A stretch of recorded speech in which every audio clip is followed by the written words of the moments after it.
अस्सलाम वालेकुम जी, आपका होस्ट सैयद अहमद अली जावा आपकी खिदमत है। हमारा यूट्यूब और फेसबुक चैनल है पाकिस्तान देख रहे हैं। लाखों करोड़ों दुरूद-ओ-सलाम हज़रत मोहम्मद मुस्तफ़ा सल्लल्लाहु अलैहि वसल्लम और आले मोहम्मद पर। कभी के दिन बड़े, कभी की रातें बड़ी। जो 2019 में पेज किसी के लिए पन्ने उल्टते थे, आज उन्हीं पेजों को खोल खोल के ये बताया जा रहा है कि बिल्कुल उस वक्त गलत पेज इराक़ को उल्टा गया था, क्योंकि उस वक्त नवाज शरीफ साहब को आप जानते हैं 2019 में जिस तरह मुल्क से वो कहता है मुझे भेजा गया और वो स्टैम्प पेपर पे गए और 4 सालों के बाद आए, और जिस तरह जो है उनको केसेस से रिलीफ मिल रहा है या रिलीज़ हो रहे हैं, तो इसका मतलब है उस वक्त जो है वो नवाज शरीफ साहब शायद ठीक कहते नज़र आ रहे थे। मगर आप जानते हैं कि आज एवन फील्ड अपार्टमेंट और अल अजीज़िया केस की समाअत थी, डेफिनेटली बड़ी एक अहम तरीन समाअत थी। इस अहम तरीन समाअत में मामला था कि आज़म नज़ीर तारड़ साहब ने ये दरख्वास्त दी हुई थी पाकिस्तान तरीके जो मुस्लिम लीग नून के वकील हैं, और नवाज शरीफ साहब इसके जो है क्योंकि उनके क्लाइंट ये बात कह रहे थे कि अल अजीज़िया और एवन फील्ड अपार्टमेंट केस के अंदर मेरी अपीलों को बहाल किया जाए, जो मेरे पास अपील का हक ख़त्म है उसको बहाल किया जाए। तो फैसला महफूज हुआ, बड़े तगड़े किस्म के दलाइल दिए गए। उस तगड़े किस्म के दलाइल को चीफ जस्टिस आमर फ़ारूक साहब ने और जो जस्टिस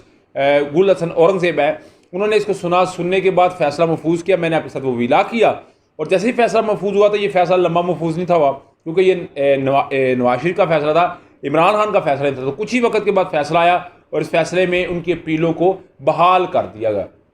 डेफिनेटली अल अजीज़िया से तो मरियम नवाज साहबा निकल चुकी हुई हैं। गुल हसन औरंगज़ेबा ने आज मरियम नवाज साहबा को गर्ल करके मुहातब किया, वो भी आपके साथ एक खबर शेयर करूँगा। मगर आज डेफिनेटली जब एहतशाम कदीर शाह साहब जो कि नैब प्रोसिक्यूटर है, जब उनसे पूछा गया जी आमर फ़ारूक साहब की जानिब से, उन्होंने कहा जी अगर अपील का हक दे देते हैं, बहाल कर दे, तो ज़मानत का क्या मामला होगा। तो जिसके ऊपर सैयद साहब ने कहा जी कि अभी हमारा जो मेन टारगेट है वो ये नहीं है, अभी ये बाद की डिस्कशन है कि ज़मानत का मामला क्या करना है। अभी हमें ना ये गिरफ्तारी इनकी मतलूब है, ना हमें इनका कोई ट्रायल मतलूब है। हम तो पहले दिन से ये बात कह रहे हैं कि हमें कोई इसमें मतलूब नहीं है। तो डेफिनेटली ये जो मामला है ये आपके सामने है, और इसमें मज़ीद भी जो है वो तहरीक इंसाफ मज़ीद अंदर तनसी जाएगी, और इसके बरक्स नून लीग को एक बहुत बड़ा रिलीफ मिलेगा। और ये रिलीफ का सिस्टम याद रखिएगा एक बड़ा लंबा प्रोसेस होगा।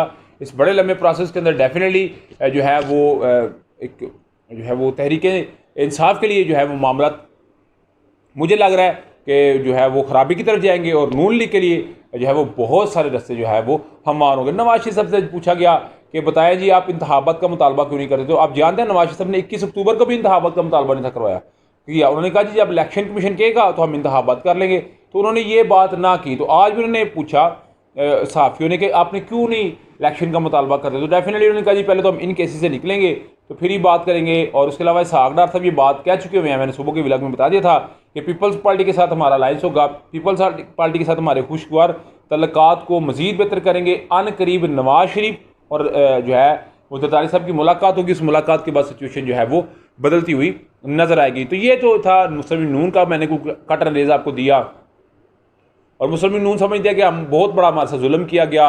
वो अपनी बेगम को उन्होंने यहाँ पे पार्सल किया, उनका जनाजा ना पढ़ सके, वो अपनी वालदा का जनाजा ना पढ़ सके, बाप बेटी को इकट्ठे जो है वो गिरफ्तार कर लिया गया, बेटों से मिलने की इजाज़त ना दी गई, और जो है बहू जी बड़ा कुछ इल्तिजा करते रहे।